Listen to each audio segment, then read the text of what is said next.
It says we're live. Do we have any of the board members in, Arlene? We have, Jack is coming now. Paul is in. Paul's in? Okay. Mike is gonna be late, 10 minutes late, he said.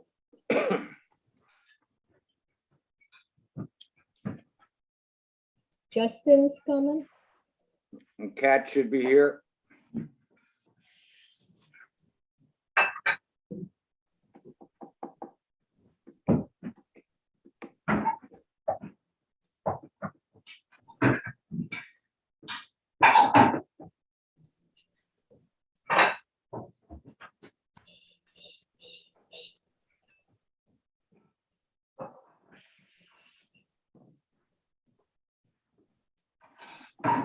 Good.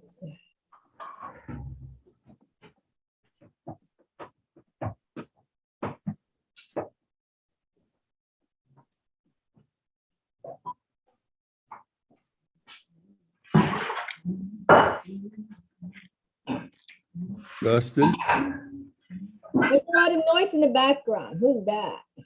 not me. Justin, Marion showed me a picture of your son on Facebook. It's a beautiful child, Thanks. absolutely beautiful. Hi, Justin. Yeah, that was a beautiful looking family. All right, thanks. It's live on television. To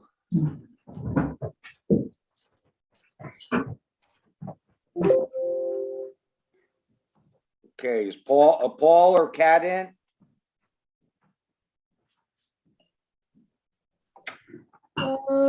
No cat yet. Yes. No. Hi, Paul. Okay. So All right. we got Paul, Jack, Justin, Art, and we just need Kat. There she is, She's in? coming in now. Okay. Okay, we're all set? Yes, Okay. I'd like to call the Town of Clinton Planning Board virtual meeting to order at February 1st, 2022 at 7:31. Please note this meeting will be held virtually only via Zoom. To obtain a link to participate by Zoom, email your name, address, and phone number to the town website by 4 p.m. of meeting night. Governor Kathy Hochul signed legislation extending virtual access to public meetings under New York State Open Meetings Law, which allows New Yorkers to virtually participate in local government meetings during the COVID-19 pandemic. The legislation, which was initially implemented by executive order during last year's state of emergency, allows state and local government meetings that are normally held in person to be held more remotely.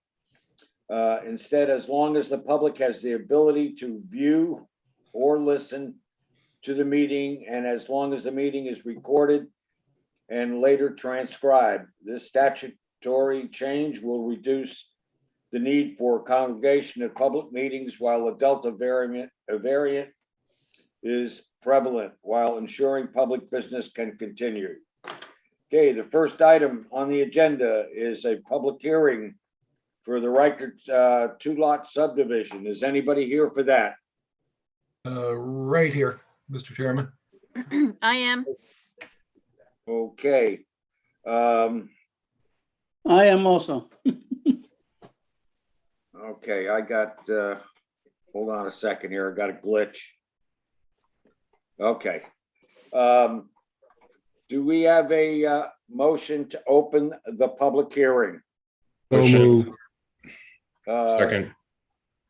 Discussion, all in favor? Aye. Aye. Hard aye, okay. So Aye. moved. Aye. Okay, now if there are any members of the public who would like to comment or ask questions about this subdivision, please wait until the applicant excuse me, explains what they're doing. And then identify yourself, your name and your address, please.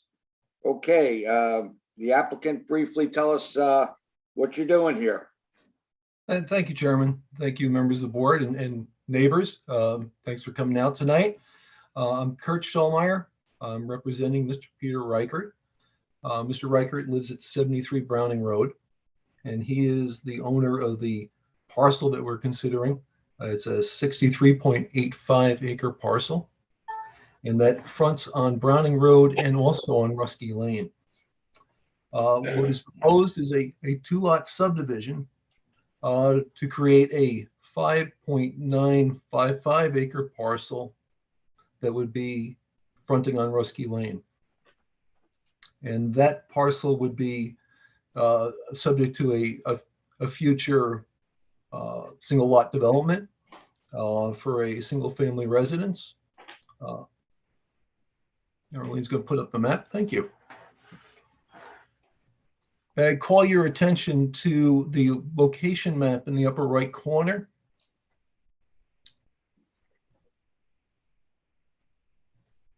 This one? No. Well, that's a vicinity map. We can talk about that, Oh, I'm sorry. where it's located. Yes. But here you kind of get an idea on the right side there that the hatched areas, that's the shape of the parcel. The parallel lines running kind of diagonally across the bottom, that is Browning Road. And the smaller diagonal line running vertically to the north is Rusky Lane. The larger diagonal line is the utility easement, the power lines. So Mr. Reichert owns everything that's shaded there right now, crosshatched, and the parallel lines. What's proposed is to carve out from the 69 plus acres, this 5.9 acre parcel that would be used for residential development. The remaining of Mr. Reichert's lands, there's no proposed development on those. And they're going to stay wild for the time being. He's owned this for a few years now, and kind of likes it the way it is. That's really kind of the subject where we've been. We've presented the town with some concepts of how the parcel could be developed, just to show that it's feasible and there's no major environmental impacts. But right now, this is just a simple carving off of a parcel. Then the applicant for the individual lot will come in, get a building permit, Board of Health approval, and those kind of things. That's kind of it. And if we can help with any questions, be glad to. Okay. Is there Thank you. anybody from the public who has any questions or comments? I was just curious about where he was going You have to to. identify yourself, please. Oh, I'm sorry. Gail Denning. I live at 36 Browning Road. I was just curious whether it was actually going to be on Rusky or on Browning, but you've answered my question. Thank you. Okay. Okay, thank you. Anybody else?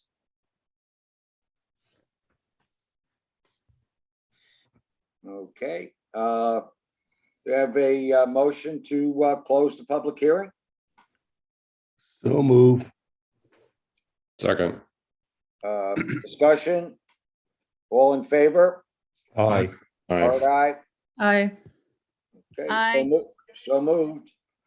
Thank you. Oh, you're very welcome. Thank you for participating. The next item on the agenda is the application for this subdivision. Hey. Okay, so the applicant has explained what they're doing. Paul, you want to take it from here? Yeah, I was gonna, I just wanted to see if anybody has any questions before we go through the seeker checklist or comments. Okay. I'm good. Okay.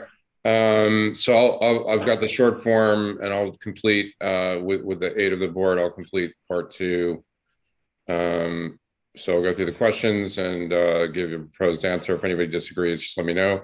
Will the proposed action create a material conflict with an adopted land use plan or zoning, regulations? I'll say no. Will the proposed action result in a change in the use or intensity of use of land? It's small, no or small. Will the proposed action impair the character or quality of the existing community? No or small. Will the proposed action have an impact on the environmental characteristics that cause the establishment of a critical environmental area? No. Will the proposed action result in an adverse change in the existing level of traffic or affect existing infrastructure for mass transit, biking, or walkway? No. Will the proposed action cause an increase in the use of energy and fail to incorporate reasonably available energy conservation or renewable energy opportunities? No. Will the proposed action impact existing public-private water supplies? No. Or public-private wastewater treatment utilities? No. Will the proposed action impair the character or quality of important historic, archaeological, architectural, or aesthetic resources? I'm going to say no or small. Will the proposed action result in an adverse change in natural resources, for example, wetlands, water bodies, groundwater, air quality, flora, and fauna? Small, no or small. And will the proposed action result in an increase in the potential for erosion, flooding, or drainage problems? I'll say no or small. Will the proposed action create a hazard to environmental resources or human health? No. So that completes the checklist. And before I should just say we got comments from the CAC, which were basically that they were satisfied with the layout and the the sort of example of a driveway location, and they didn't seem to have any concerns that would stop us from moving forward with this. So just in case you didn't see that, it was in a packet, I think, or an email. So I've got a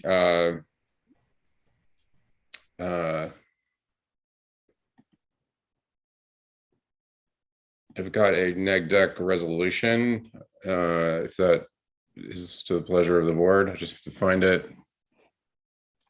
If you'll just give me a second. Would you want me to read that, Art, or? The neg deck? Yeah. Yeah, yeah. Okay.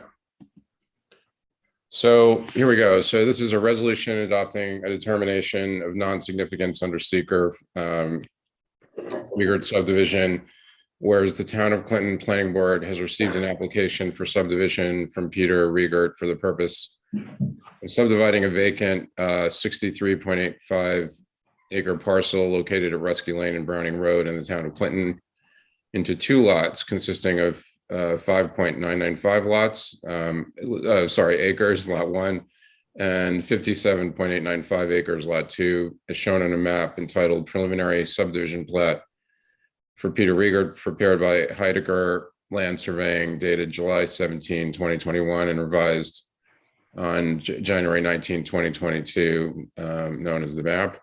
And whereas the application involves tax parcel number 350305, which parcel is located in the AR5 very low density agricultural residential zoning district, and whereas the planning board has acted as lead agency in the uncoordinated review of this unlisted action, and it just went away. Where is it? What just happened? Sorry. Okay. Smoke them if you got them. Something, I just got to find, the screen just changed. I apologize.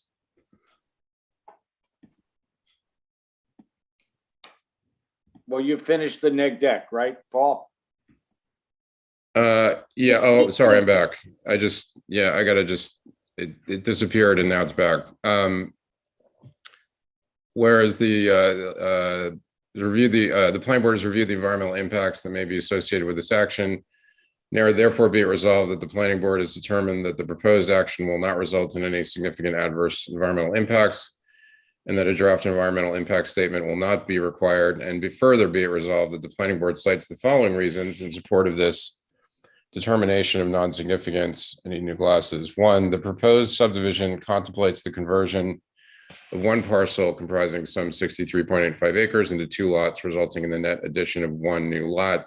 The new lot exceeds the minimum lot size in the AR5 zoning district. 2, the proposed subdivision, an addition of 1 new lot is not expected to cause a substantial adverse change in existing air quality, ground or surface water quality or quantity, traffic or noise levels, a substantial increase in solid waste production, or a substantial increase in the potential for erosion, flooding, leaching, or drainage problems. 3, the planning board has concluded the subdivision would not result in the removal or destruction of vegetation or fauna and would not interfere with the movement of any resident or migratory fish or wildlife species. No disturbance to or substantial adverse effect on any significant habitat areas, threatened or endangered species of animal or plant. The habitat of such species or other natural resources has been identified for the subdivision of land in the matter proposed is permitted under the town zoning law and town subdivision regulations. The proposed activity is consistent with all current development plans and goals as officially approved and adopted, and will not result in a substantial change in the use or intensity of use of land devoted to agricultural, open space, or recreational use. 5, there will be no impairment of the environmental characteristics of a critical environmental area, and no CEA will be impacted. The proposed activity will occur in a rural, low density residential agricultural area and is not expected to impair the character or quality of important historic, archaeological, architectural, or aesthetic resources or of existing community or neighborhood character. Accordingly, the proposed project would have no known adverse impact on historic or prehistoric cultural resources of local, state, or federal significance. And finally, number 7, the Town of Clinton Conservation Advisory Council, in a letter to the planning board dated January 26, 2022, stated that it had not identified any potential significant adverse environmental impacts resulting from the proposed subdivision. That's it. Do we have a second? Second. Discussion? Okay, all in favor? Art, Aye. aye. Justin, I. Oh, aye. Pat, I. Mike Guy, Hi, Mike. my art. Okay, so moved.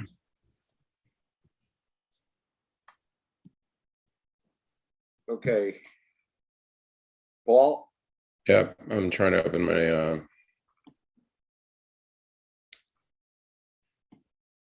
trying to get the next one. This is Oh, my- Paul, Can you Paul, read it? Do you have it? Somebody read it. Paul, Yes. okay, did you get the highway sign off, right? What's that? The highway. The highway sign off on the driveway. Oh, yeah. Did we get that or no? Yes, here, hold on. I thought it's in your packet, this one. Can you see it? Good. We got it. Okay.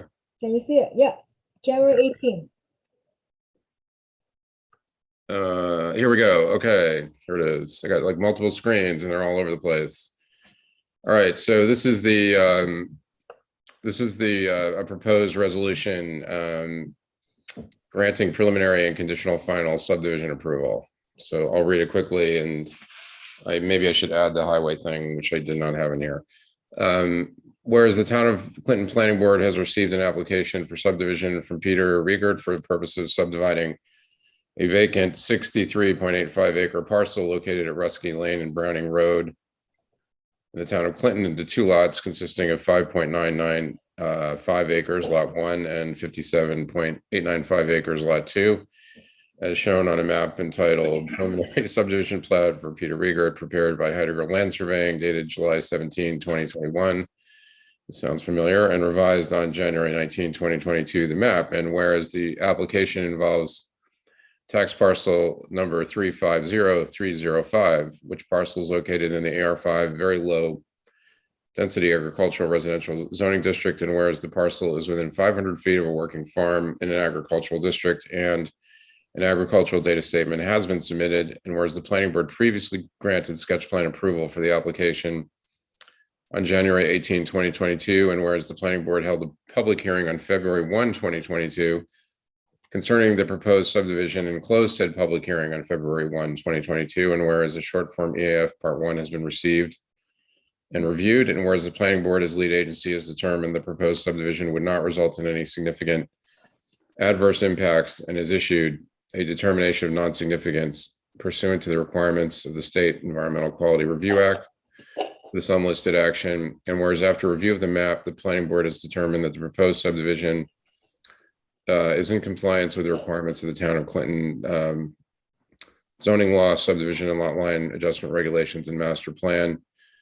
And whereas the planning board previously granted the following waivers, can I just waive reading the waivers? Is that okay? Okay.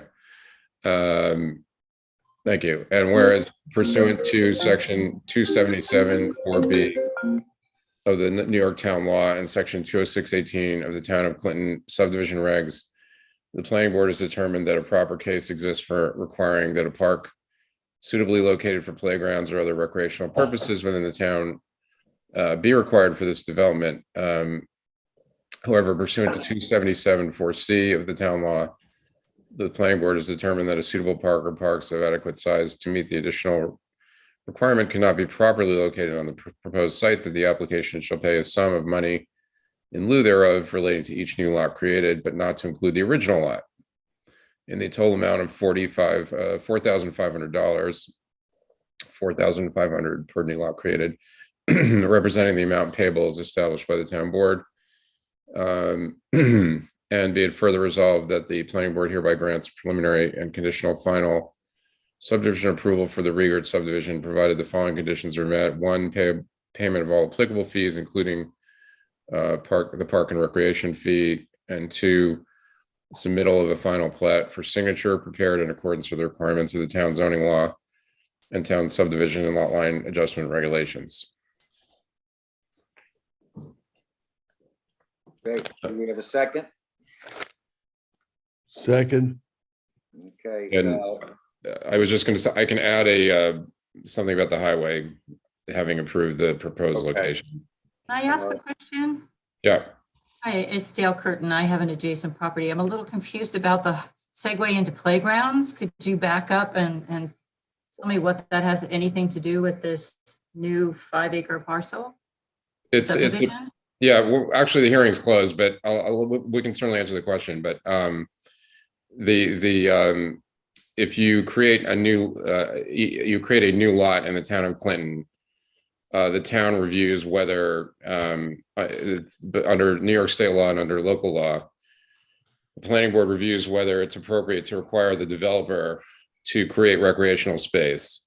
So it's really intended more for large subdivisions where you create 20 new lots, and maybe you should create recreational space for the development. Okay. For a little subdivision like this, it doesn't really have applicability, but the town, if it determines the park isn't feasible, the town charges the subdivider $4,500 per new lot, which is what we're doing here. So there's not going to be a park created. They're just going to charge Take some money. Mr. Riegert $4,500. Yeah. Okay, all right, I understand. Thank you. For that. Okay. And one last question. I know the answer but the driveway's off of Rusky, not Browning, right? I'm just Okay. confirming. Any The discussion? driveway is the driveway. I'm sorry, you're asking if it's off of Rusky? Is that what you Yeah. said? It's, I was having technical difficulties when all of that was being discussed. oh, I'm sorry. Hold on, I'm gonna show it to you. I'm sorry. You didn't have a chance? Did you want to comment? I guess we should have. I think I think that's the only road access, and I think Gail Yeah. Denning commented on it. I'm Yeah, just verifying. Thank Okay. you. Thank you so much. Appreciate Okay. it. I'm Do good. we have it? Sorry, you had difficulty. Okay. Do we have any discussion from the board? Okay, I have one thing, Paul. Yeah. the applicant has stated that they have no further plans at this time for the rest of the 60 odd acres that are left. I think that we should note that in the resolution because we frown upon segmentation Excellent. of any kind of subdivisions, coming back a month later and saying we want another lot. Yep, absolutely. I'll put that in. It's very, very good. Yep. Yeah, I agree, Art. I think there have been many subdivisions on this particular area in the past, Yeah. recently, so that's a good one. Okay. All right, any other discussion on this? Okay, all those in favor? Art, aye. Justin, I. Jack, I. Ted, I. Sorry, Paul, I. Mike? Mike, aye. Okay, so moved. Okay, you're all set, folks. Thank you very much. Have a good night, everyone. Okay, the next item on the agenda is the Morse to Boyd lot line adjustment. Is anybody here for that? I am, and so is Boyd. Hello. Hi, how you doing? Good. Thank you. Good, Okay, Art. can you briefly tell us what you're doing? Oh, sure. What we have is in the application, I wrote it out that the land that I have is shaped like a butcher's cleaver. And the handle goes back, and the Boyd property wants to use that part of the property as a buffer to their neighbor to the south. That's what they're using it for now. They want to keep it that way permanently. By doing that, keeping it permanently, they can enlarge their yard a little bit and get more use out of the solar panels that they have on their roof, and they can have a garden. So it's good for them, and it's absolutely not needed with 124 Sodom Road. That's it in a nutshell. Okay, good. Don't forget to say the variance. Oh, the variance has been approved unanimously at the ZBA meeting last week. Okay. A variance was required, by the way, because both lots are substandard. And they're both non-conforming lots. And this adjustment will make the Boyd property conforming, and it'll make my property just slightly less conforming by about half an acre. Okay, thank you. Jack? Yeah, we had extensive discussion on this just a few weeks ago in the variance, so I have no further comment. I've got a resolution. Okay, I should say, so I'm not accused of plagiarism, that Paul, who handled the variance with his usual diligence and perception, drafted this resolution. So I'm just going to read it, but I didn't write it, and it's better than what I did write. So whereas the Town of Clinton Planning Board has received an application for lot line adjustment for Richard Morse and James Boyd for the purpose of conveying a 0.553 acre portion of text parcel number blank, long number, Morse parcel to the text part number, long number, Boyd parcel, creating a new parcel size of 2.052 acres, the Morse parcel, and 3.439 acres, the Boyd parcel, is shown on the lot line adjustment lands of Boyd and Morse dated November 18th, 2021, prepared by John H. Decker, LS, the map. And whereas the Morse parcel is located at 124 Sodom Road, and the Boyd parcel at 636 Hollow Road, and both are located in AR3 zoning district. And whereas both parcels are pre-existing non-conforming lots, and they do not contain the minimum acreage required in the AR3 zoning district, and whereas the required lot line adjustment will render the Boyd parcel conforming, but will render the Morse parcel more substandard than it currently is, and whereas On January 27th, 2022, the Zoning Board of Appeals granted an area variance requested by applicants Richard and Joyce Morse to sections 20613B1 of the Town of Clinton subdivision regulations, thereby allowing the lot line adjustment to reduce the size of the substandard 2.67 acre Morse parcel by 0.553 acres. And whereas the parcels are not located in or within a 500 feet of an agricultural district containing working farms, and an agricultural data statement is not required. And whereas the applicants have not been granted a special permit, site plan approval, variance, or other permit that would be void as a result of this action. And whereas the planning board has determined that a lot line adjustment is a type 2 action under SECRA, no further SECRA review is required. And whereas after review of the application and the map, the planning board has determined the proposed action is in compliance with the requirements of the town zoning law and the town master plan. And whereas there are no known zoning violations on the parcel, therefore, be it resolved that the planning board hereby grants the applicant's application for a lot line adjustment, provided the following conditions are met. 1, payment of all applicable fees. 2, submission of a final lot line adjustment plat, including a Mylar certified by a surveyor engineer licensed in the state of New York that meets the requirements set forth in section 206-54 of the subdivision regulations. And be it further resolved that the planning board grants the following waivers from the subdivision lot line submission requirements checklist, items 1F on contours and 1I on soil characteristics. Okay, do we have a second? Second. Okay, discussion. Yeah, hey Art, sorry, I need to ask a question. Rich, is Rich on? Rich, is this is this one of the properties where Adam's representing you? Yes. Yes, that's right. I forgot. You gotta, Okay, just, I'm sorry, I gotta recuse myself. I forgot about it. Okay, Kat, did you have a question?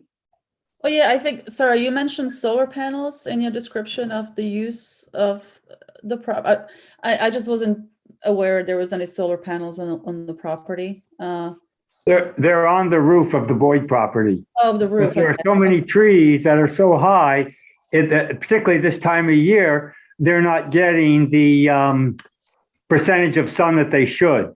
So they'll be able to take down a few trees and pick up some more solar.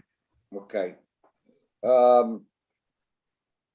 Okay, so we need a finalized map, and you get that to us, and that'll satisfy one of the conditions. And you'll- Okay. We need a Mylar, right? Okay, We need a Mylar, Rich. got it. I'll get it to you immediately. Yep. Yeah, and make sure on the map, there's the description of one lot going, losing X amount of acreage and one lot gaining it. So, Okay. okay, It'll be the same as the one that's on paper. It'll just be on Mylar, correct? right, Okay. okay. All right.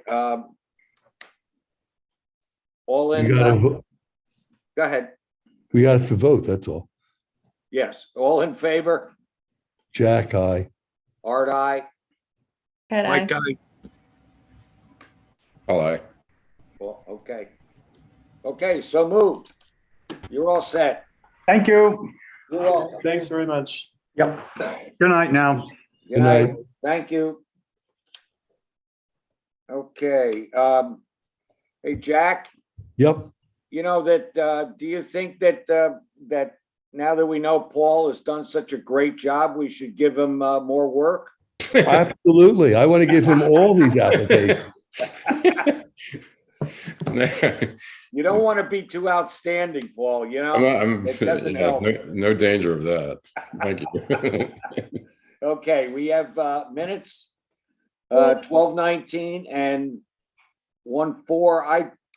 Have you sent those out, Arlene? Nope. No? Okay, so that goes, okay, Oh, I wanna, talk to you about the short-term rentals. Yes. I know everybody's excited about that. So, I talked to Granicus, the one that we're paying. So, supposedly out of, remember I told you out of the 54 or whatever, there were only 10 letters that were sent out. So I was like, what is the holdup, blah, blah.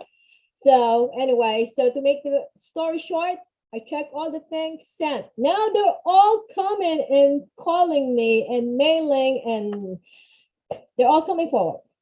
Good. So, okay. the Well, thing, the and that thing should, is, that should go to our CEO. I know, but the thing is, right now, some of them, they're saying that they're not doing it anymore. They did it in 2009, 2018 or 19, and they're just having a problem about taking it down.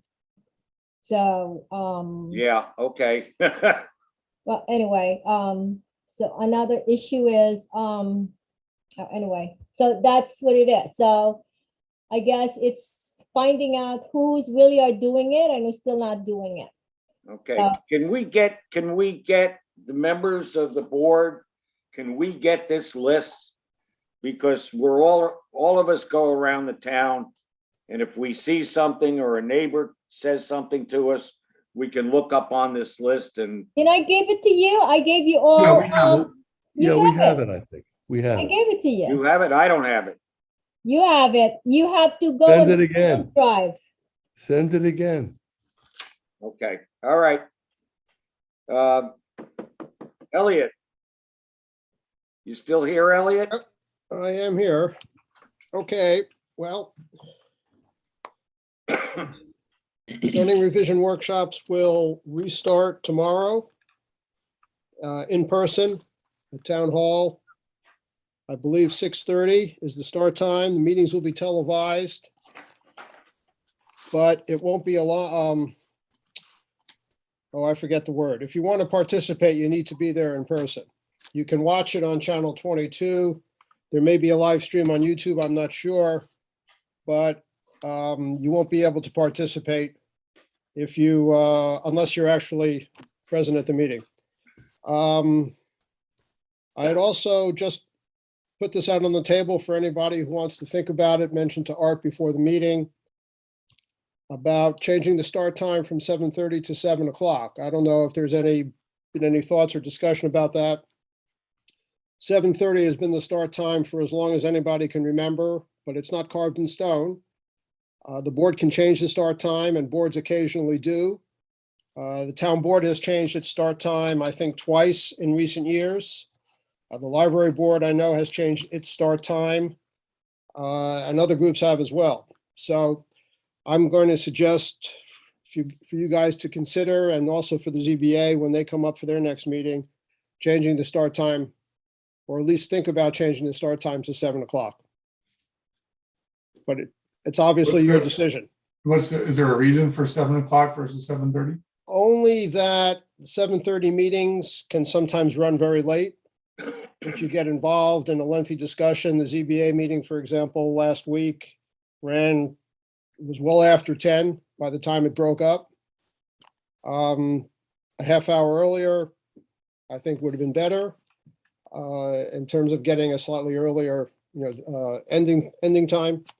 That would be the main argument. I guess the argument for doing it, and perhaps the reason why it was done this way at the beginning, is for people who are commuting from work, like Paul, for example, or Justin, if you come directly from work, the extra half hour on the front end is going to make it easier for you to.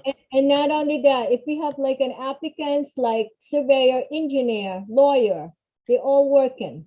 Well, that's So true. when they need So- to come to the meeting, that's the reason why it's always 7:30, because people who works until 5:30 commute, get home, eat dinner, kind of like settle. Also kids, put your kids to bed, right? Like, Yes, like here, we got babies. On the flip side, I was like, go to 8, that's better for me. on the flip side, people who get up early in the morning, for them to get out of a meeting at 10:30 is pretty late. Hey. if they're going to be getting up at 5 o'clock in the morning or 4:30 in the morning to go to work. So it's, 6 of one, half dozen the other, and it's basically, it's up to you guys. If you want to leave it at 7:30, that's fine. That's your call. But I just put it out there. Okay. Thank you, Elliot. Okay. Everybody can just send an email to Arlene and how they feel about whether they would like it at 7 or 7:30. I'm good with either time. So just let her know, and then we'll take a look at it and discuss it at our next meeting, okay? How's It that? doesn't matter with me. I get to unwind Okay. all day. Okay, Elliot, we had I think you were around for this in our last meeting. We are, I would say, getting close to being inundated with these short-term rentals. And we're starting to get a lot of feedback from the community. And obviously, there are a number of people who are operating illegally in town. And I think the board all feels the same way, that we need to know that there's going to be some monitoring and prosecution, basically, of the people who are violating the town law. Because, from a couple of the people that have spoken at our meetings, they really don't have a lot of regard for their neighbors or the neighborhood. And they're just in here for a business, which is being run basically in a residential area. So I think that's something that the town board should take into consideration, that we really need to have this situation where our CEO is monitoring it and doing something about people who are violating. So if anybody else on the board wants to say anything to Elliot, go right ahead. Just that I agree. What's that, Jack? I agree.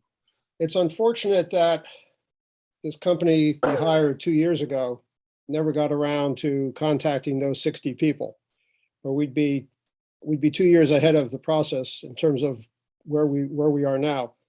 Why that didn't happen, I have no idea. The letters that Arlene was talking about a few minutes ago. We also have penalty that we could impose now. How much time are they given to respond, Arlene? What, 30 days? I gotta talk to you off the record about the continuation after, if you want, details. I can't hear you, I'm sorry. I'll talk to you after about Okay. details. about All right, anyway, now that those letters have gone out, I suspect a good number of people will respond and will come in for at least I hope. There's a lot. The problem is they have to remove the listing. They have to be in compliance. They Right. cannot be doing it. But I'm in terms of the people who are still doing it, those are the ones we need to be concerned with. The ones who aren't doing it anymore aren't doing it, but the ones who are doing it, we need to find out obviously who they are, how many there are, and hopefully they will come in, or at least most of them will come in. Obviously, not all of them will, because there are going to be some who won't, and we'll have to chase after them and issue a cease and desist and close them down if they don't comply. But that's a short-term solution. I mean, I think what Art is referring to, if I understand, maybe I'm reading into it, is if there are issues with the actual law that the town board passed a year ago. That's a separate issue, seems to me. Did I misunderstand, Art, or am I? No, you're correct in a way there. No, my problem is, and it was echoed a few times at our last public hearing on the short-term rentals, is that there are many, and we've all seen it here, that people will go ahead and do something and then come back and say, gee, I'm sorry I did it. Can you give me approval now? The town doesn't have the greatest reputation of upholding its laws. So that's one of the problems I have. Let me just tell you, there's a lot of them are claiming they're hosted, so they don't have to go before the planning board. Well, They haven't filed the paperwork for hosted either. They did. I'm getting a couple of hosted. Fine. But I have a question about that hosted thing. I'd rather discuss off the record. I think the number of hosted is relatively small compared to the non-hosted ones. I would rather discuss all the application later off the record.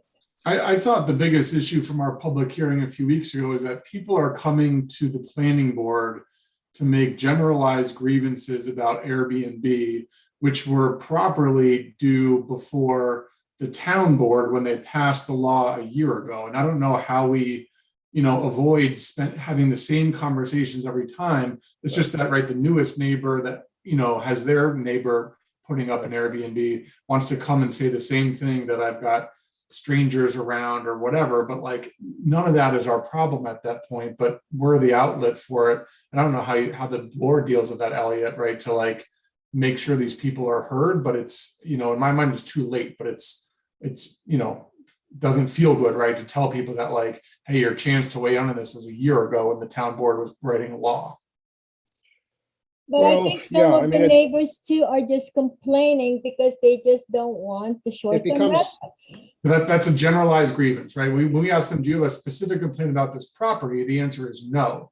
But they say, generally, I don't like commercial activity in a residential neighborhood and increased traffic. But none of these things are tied to a specific property. That is that you're against Airbnbs, which is the law that was passed. Right. Of course, it's much more salient when it's somebody who lives next door or close by than it is in a more, if it's not affecting you in that kind of way. Right. And you're right. I mean, that my recollection, I was not on the board for much of that time, but my recollection is these discussions went on for a better part of a year. Oh yeah, but the working groups, right, had the same 6 people at them, right? And because as you say, no neighbor cares until they get the letter saying there's a public hearing for your neighbor who's running an Airbnb, and then they care. But it's a year late. But by the same token, I think you're also right that the complaints are generalized more often than not rather than specific, because I think in most cases the Airbnbs are run properly, and the people are well behaved and they're respectful of the neighbors and the community, and they don't act up, they don't act out, they don't have parties for 600 people, what have you. And you might very well have an Airbnb next door and you wouldn't even know. You would simply not even know because the people are okay and they behave properly. And so you wouldn't even know they were there. You may have philosophical objections to the concept of an Airbnb in a residential neighborhood, which is what Art is saying. Yeah. But on an immediate practical level, oftentimes not the case. I know Kat has concerns about. Well, I mean, I think there could be concerns. I think, I think transparency is the best disinfectant, right. Or sunshine. Right. I think giving the community information about who has been licensed and to what would be helpful. We talked about putting a list of addresses up on the website or something. Of course, it doesn't make sense to do that until we deal with the 60 people who are out there who are now finally being contacted. Right. Because up until now, the numbers are very, very small. But once these 60 people, or however many of them are, once they've been worked out one way or the other, then it makes sense to think in terms of having some kind of a database that would be accessible for people to use. You run the risk of getting into a kind of vigilante culture, which I would be concerned about, where people tend to be reporting on their neighbors. And that's, I think, something we need to be careful. We need to be Well, careful we- about I that. think people have a right to know who is renting a house next to them to short-term rentals. I think it's accepted practice other places. I mean, I just came, like last night, literally, I just came from a state that, whoever right? whoever rents the property has a visible license outside of their property on the street. Right, right. So again, I think we can talk about what the best way is. Yeah, If I were buying a house, I want to know that my neighbor is a full-time short-term rental, for example, right? right.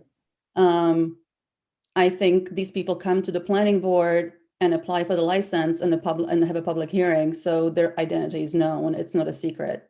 Right. The address that's is true. known. Yes, that The is true. capacity is known. Right. Again, this is, there's a cost and benefit to what they're doing, right? Mhm. I think maybe the board should reconsider reopening the short-term rental law as a part of the revision process, as it's happening now, and give the public another chance to opine. But that's again, I don't know if that's on the agenda. And what about those hosted short-term rentals? So like if I have a neighbor who's doing a hosted, traffic is increasing and everything, it doesn't go to the planning board. You don't have to vet it. So, what about all those neighboring properties? Who has the hosted short-term rentals? Yeah, how do we know that that's true? It's, Well, they we're, claim that they live there, they're renting. everybody, a lot of people are just gonna say that to avoid coming in.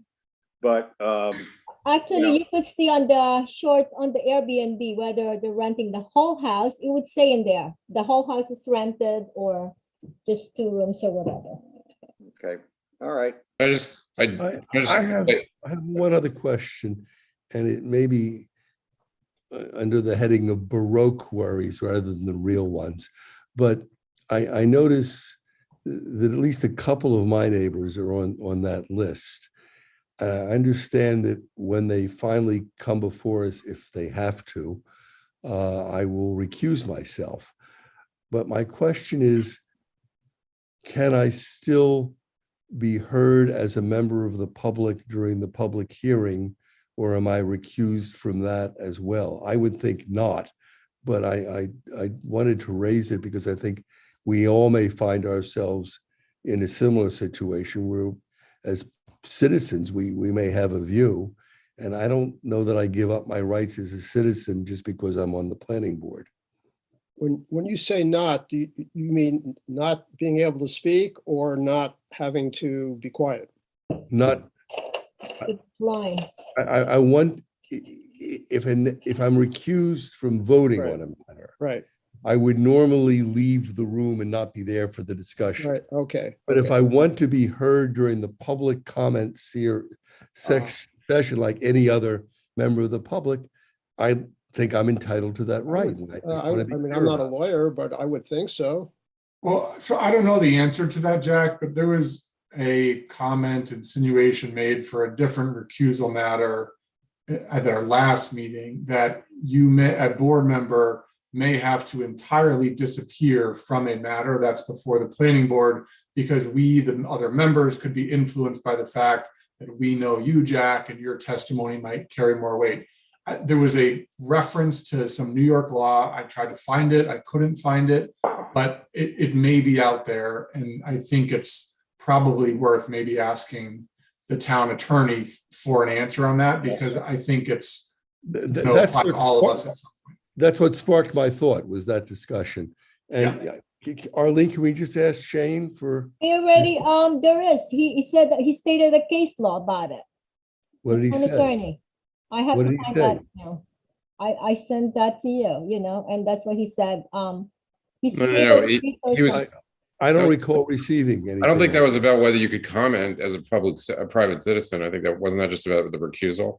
Yeah, that was about being in the room for the Yeah. recusal itself. We want to know, if you recuse, can we turn into members of the public and appear for comment?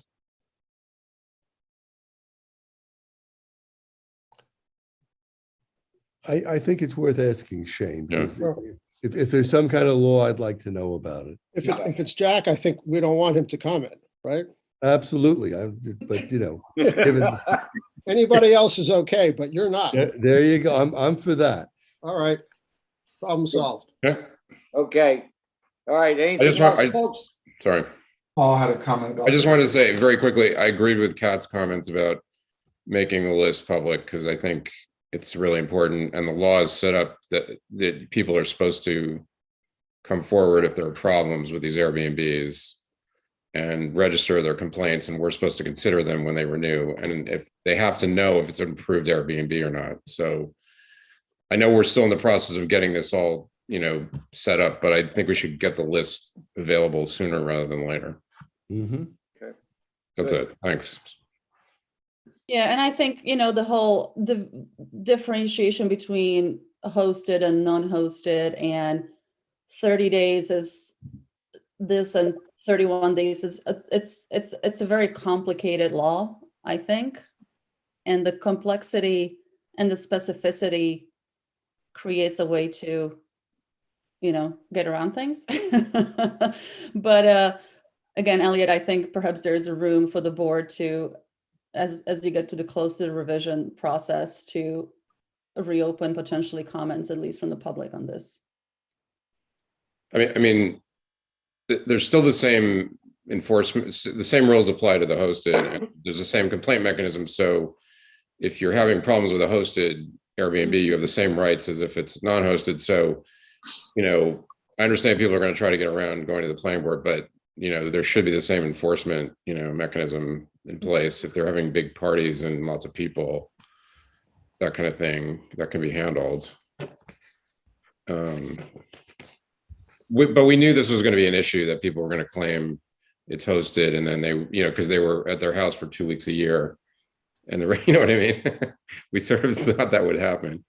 But No, that hosted doesn't mean that. Hosted means that you are physically in the building while. yeah, I know, but I'm just saying that's, they would sort of make the argument that it's hosted. And we will be able to verify, but I hear you. You're right. Hey, did you see, if you have a bed and breakfast, can you do a short-term rental? No, they're separate. Well, we have that one that we issue a bed and breakfast, and they're doing it. Which one was that? Where they wanted one room for it. I really wanna discuss all my thing off the record. So- Okay, I mean, a B&B is a short-term rental. No, Not Yeah, but radically remember, different. you define So the bed and breakfast and the short-term rental. if you got if you got a B&B approval, you're probably okay with it. no, but No, the They just law serve breakfast. specifically carves out B&Bs from the short. It does, I know, but yeah. But I think you have more, you can rent more rooms as a B&B, right? I think that's right, yes. Yes. But I think you cannot have both. Well, are you advertising your B&B on Airbnb? Good question. Right. I mean, then it's just right. Then it's just a method of advertising. No, it says, it's a short-term. But what does that mean? Nice. They're renting out the But whole all- Airbnb? Everybody, it's always short-term in a B&B, isn't it? I mean, Yeah. Mhm. Yeah, Unless you're an what- artist in what we residence. told we have- them- What we told them is they couldn't do a long-term. They wanted to do That's not the people that I'm talking about, by the way, just to make it Okay. clear, that's not the last one, so. I don't want somebody's reacting right now, if anybody's watching. Short-term rental is a generic term yeah. that covers a wide range of activities. It could be a regular B&B, it could be an Airbnb, it could be what have you. It just means less than a certain amount of time. That's what qualifies it as a short-term rental, as I understand it. It's a 30-day or 3 weeks or whatever the law says. So there is some ambiguity there in terms of, although the B&B has a separate set of rules in the zoning code than the Airbnb or VRBOs or whatever we end up calling them, but they're all short-term rentals, ultimately. Okay. All right, anything else, folks? Okay. Jack, do the honors. Move we adjourn. Do I have a second? Second. Okay, discussion. All in favor? Art, aye. Aye. Aye. Aye. Okay. Thank you, everybody. And Paul, you get the gold star. Absolutely. Wow. Jack, you made that motion with great flair. When We're adjourning. I'm having a great day. All right. I love to read other people's words. Thank you. Okay, good night, everybody. Thank Good you. night. Bye. Yeah. Wait,